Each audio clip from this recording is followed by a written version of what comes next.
देश में 2 दशक पहले जब ओल्ड पेंशन स्कीम खत्म हुई और न्यू पेंशन स्कीम लागू हुई, तब से ही ये मांग चल रही थी कि सरकार पेंशन को लेके कुछ करे। अब मोदी सरकार के तीसरे कार्यकाल में यूपीएस का एक विकल्प कर्मचारियों को दिया गया है, लेकिन इस विकल्प को लेके कर्मचारी क्या सोचते हैं, एनपीएस से यूपीएस बेहतर है या नहीं है, ये समझने के लिए मैं लखनऊ में हूँ। पेंशनर्स एसोसिएशन के जो लोग हैं, ये सारे लोग पेंशन एसोसिएशन से जुड़े हुए हैं, इनसे बात करते हैं। सर, सबसे पहले आपसे पूछूंगा, क्या नाम? राजीव भटनागर। भटनागर साहब, मैं आपसे सीधा एक सवाल ये पूछ रहा हूँ कि मोदी सरकार ने एनपीएस चल रहा था, उसको चेंज करके अभी एक विकल्प दे दिया यूपीएस का, ये फैसला कैसा है? नहीं, वो काफ़ी इन्होंने स्टडी की है तभी दिया है, क्योंकि उसमें एनपीएस में कई कॉम्प्लिकेशन थे। ये रिस्क ड्रिवन पॉलिसी थी एनपीएस, क्योंकि 30-35 साल लोग सर्विस करें और उस रिटायर होने के बाद अगर शेयर मार्केट डाउन रहा या को हुआ तो उनका पैसा डूब सकता था। इसमें पेंशन की कोई गारंटी नहीं थी एनपीएस में। यूपीएस में कम से कम ये कि अगर आपने 25 ईयर अपनी सर्विस की है तो आपको जितनी आपकी बेसिक है उसका 50% पेंशन मिल जाएगी, और अगर 10 साल से ऊपर आपने सर्विस कर ली है तो 10,000 की मिनिमम आपको पेंशन की गारंटी है। तो उस हिसाब से तो स्कीम अच्छी है, बेटर है उससे एनपीएस से। तो ये चुनाव से पहले भी ला सकते थे ना इस बार, ताकि कम से कम कुछ लोग आकर्षित होते, लेकिन तीसरे कार्यकाल की शुरुआत में किया। इस फैसले को कैसे देखते हैं? नहीं, ऐसा नहीं था कि चुनाव से पहले भी अगर लाते तो फिर ये लगता कि लीजिए साहब, ये चुनाव का एक वो फंडा है कि चुनाव को जीतने के लिए इन्होंने ऐसी स्कीम लाई। लेकिन अब जो ये लेकर के आए, इसमें काफ़ी स्टडी करने के बाद ये हुआ। नई पेंशन स्कीम में सबसे बड़ा जो गड़बड़ थी यही थी कि उनके पैसे को वो शेयर्स में लगाते थे अपनी मर्जी से। बहुत सारे लोगों का ऐसा था कि पूरा पैसे डूब गया, शेयर्स रिटायरमेंट के बाद कोई स्कीम मिलती थी। अब कम से कम ये है 25 साल के बाद मिलने के बाद ये इनको 50% जो उनका बेसिक है वो मिलेगा।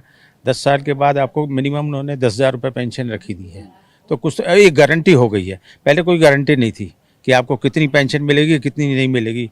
पता चला रिटायरमेंट के बाद 1,000 ही रुपये मिल रही है, 200 रुपये मिल गई। कोई मोदी जी कहते थे ना, डीए का भी है इसमें।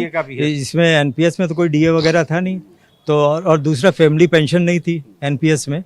इसमें ये कि डीए आपका जैसे ओपीएस में था डीए का प्रोविज़न, इसमें भी डीए है, और फैमिली पेंशन भी मिलेगी आपका। 60% जो आपके बेसिक की है वो फैमिली पेंशन फैमिली को मिलेगी।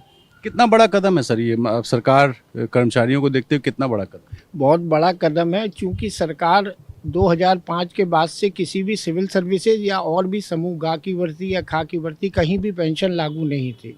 एक एनपीएस स्कीम चल रही थी जिसमें ये आपको बताया भी भटनागर जी ने, विनागर जी ने, उसमें ये प्रॉब्लम्स आ रही थी। अब इनको ये लागू करना था। कुछ लोकसभा का रिजल्ट भी देख करके इन पे असर पड़ा है, उसको देख के भी इन्होंने लागू किया है। लेकिन अल्टीमेटली हो गया तो ये बहुत बढ़िया, बहुत बढ़िया, बहुत बढ़िया। सपोर्ट करते हैं। बिल्कुल सर, सही, बिल्कुल सपोर्ट करते हैं। ऐसा है, देखिए, ये जो यूपीएस 95 इन्होंने जो जिससे हम लोगों का आ रहे हैं 2-2.5 हज़ार रुपये, ईपीएफ 95 2-2.5 हज़ार रुपये मिल रहे हैं। अब बताइए, पूरी सेवा करने के बाद 2-2.5 हज़ार में एक व्यक्ति क्या करेगा, उसका परिवार क्या करेगा? दवा की दुकान पे जाता है तो दवाएं नहीं मिलती हैं। अब दुनिया भर का औषधि उन्होंने खोल रखा, मोदी जी ने पता नहीं क्या क्या खोल रखा है। इससे हम लोगों को तो भला तो होना नहीं। हम लोग यही चाहते हैं। एक स्कीम इन्होंने दी थी वो वाली कि एनपीएस में इतनी बदमाशी है कि जिसका कोई जवाब नहीं। उसमें जो है, उसमें अभी हमारा कुछ पैसा एनपीएस में फंसा। मैं गया तो उन्होंने कहा, उन्होंने 12-14 मुझे कंपनियां दे दी। कहा इसमें आप चुन लीजिए, जो आपका 10-5 लाख रुपए है वो जाएगा। और उसमें पेंशन जानते हो सर कितनी मिल रही है? जो बैंक का ब्याज है उससे भी कम वो हमको मिल रहा। तो ये सर है, हम रिस्क था, वो रिस्क कम से कम दूर।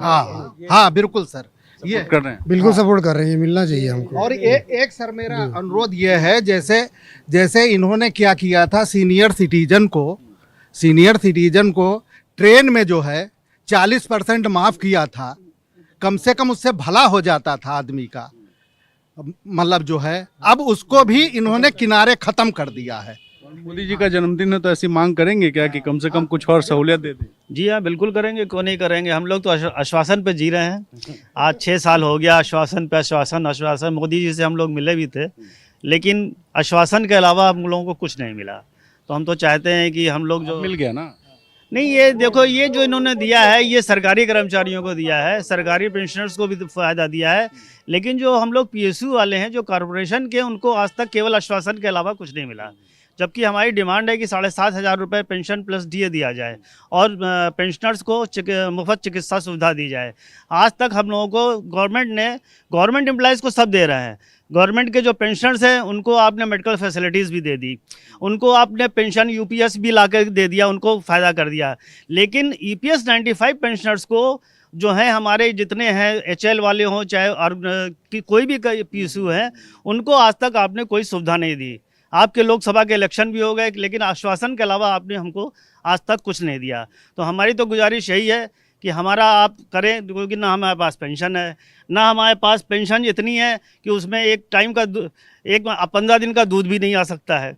किसी को 1000 मिल रही है, किसी को 800 मिल रही है, किसी को 2500 मिल रही है, और मैक्सिमम आपने मिनिमम 500 कर रखी है और मैक्सिमम 1000 कर रखी है और मैक्सिमम आपने 3000 कर रखी है। 3000 में आजकल क्या होता है? ये उम्मीद है मोदी जी से कि कम से कम अब जो है आप लोगों की जो भी बाकी डिमांड है इन्हें इस पर विचार जरूर करना चाहिए। एक मानवता के नाते ये सोचना भी चाहिए कि क्या नाम है, ये लोग अपना गुजारा कैसे करेंगे, अपने परिवार का पालन पोषण कैसे करेंगे। जिसे 2000 रुपये, जिसे 1800 रुपये पेंशन मिल रही है, वो अपनी दवाइयों का खर्च तक नहीं कर पा रहा है, तो खाना तो बात ही अलग रहा है। एनपीएस और यूपीएस, मैं 2 सवाल आपसे कर रहा हूँ, दोनों में बेहतर कौन? अब इन्होंने यूपीएस लागू किया है, लेकिन हम लोग तो दोनों में नहीं फंस रहे हैं। और तीसरा यूपीएस जैसा कोई विकल्प अगर आप लोग को मिल जाए तो फिर उससे हाँ, यूपीएस अगर मिल जाता है तब ठीक है। इधर इन्होंने क्या नाम है, मेडिकल के बारे में भी मोदी जी की निगाह गई है और उन्होंने 70 साल से ऊपर का इन्होंने सुविधा प्रदान की है 5 लाख की। अब हम लोग अभी 62 साल के हैं, तो अभी 8 साल हम 70 साल होने का इंतजार करें कि क्या नाम है तब हमें वो सुविधा मिले। तो मेन चीज उसमें भी जो 70 साल वाला इन्होंने 70 प्लस को जो अभी मेडिकल फैसिलिटी दी है, उसमें भी 2 पेज हैं। पहला पेज क्या है कि 70 से ऊपर, जैसे मैं भी हूँ, मेरी वाइफ भी है, उन्होंने कहा अगर एक घर में 2 सदस्य होंगे तो वो जॉइंट उनका एक ही कार्ड बनेगा, यानी कि वो 2.5 लाख की, हालांकि टीवी पे दिखा रहे हैं 5-5 लाख की। उसमें ये भी कर दिया ना, किसी भी आय वर्ग के, उसमें गरीबी रेखा से नीचे होने का कोई आय मसला वर्ग का उसमें वो कंडीशन हटा दिए। लेकिन हम तो उसी गवर्नमेंट सर्वेंट की सर्विस सेमी गवर्नमेंट से कम से कम देखिए, पहले तो ये था ना कि गरीबी रेखा से नीचे होना चाहिए, अब तो हाँ, कह दिया किसी भी आय वर्ग का हो। लेकिन 2 चीजें उसमें इन्होंने जो मेरे हिसाब से है वो ठीक नहीं की। दूसरा उन्होंने क्या किया है कि जो ऑलरेडी उस रेंज में आ रहे हैं, यानी आयुष्मान कार्ड जिनका बना हुआ है ऑलरेडी 60 वाले हैं, 60 नीचे, वो अगर 70 प्लस हो गए हैं, उनको 5 लाख का टॉपअप मिलेगा। ये आपने नहीं देखा, यानी कि 5 लाख का तो ऑलरेडी उनको मिल ही रहा था, 5 के 5 10 उनको हो गए। किसी का भला हो रहा है नहीं, भला सबका, हम तो करें, सबका करें, हमारा भी करें ना। सर, एक जो हमें तो अभी एक तक आयुष्मान कार्ड भी नहीं है। एक जो हम लोग ज़्यादातर 78 लाख पेंशनर हैं ईपीएस 95 पे, मोदी जी को जन्मदिन की बहुत बधाई हम लोगों की तरफ से। पर ये जरा उन पे ध्यान रखें, क्योंकि ये जैसे रामचंद्र जी का वो किया उन्होंने प्राण प्रतिष्ठा, तो दशरथ जमीन पर पड़े हुए भूखे मर रहे हैं 70 साल 80 साल वाले, उनके ऊपर ध्यान दे दें वो तो बड़ा वो होगा। क्योंकि 1500 रुपये 1500 रुपये ऐसे पेंशन मिलती है, तो ये बड़ा मुश्किल काम है। और ये 7 साल से संघर्ष कर रहे हैं हमारे कमांडर अशोक राउत जी के नेतृत्व में। तो अगर वो कर दें पेंशन का 7,500 रुपये महीना डीए और प्लस मेडिकल सुविधा। तो देखिए, एनपीएस से तो कम यूपीएस बेहतर है, ये कहना है इन कर्मचारी जो पेंशनर्स एसोसिएशन के लोग हैं। हालांकि ये लोग पीएसयू से जुड़े हुए हैं, इन लोगों की भी मांग है कि जिस तरह से यूपीएस शुरू हुआ वैसा ही यूपीएस पीएसयूज में भी लागू हो। लेकिन फिलहाल मोदी जी को जन्मदिन की बधाइयाँ देते हुए कर्मचारी ये कह रहे हैं कि कम से कम तीसरे कार्यकाल में एक बड़ी सौगात कर्मचारियों को मोदी सरकार ने दे दी है। लखनऊ से कैमरा पर्सन वीरेंद्र सैनी के साथ रणवीर, एनडीटीवी इंडिया के लिए।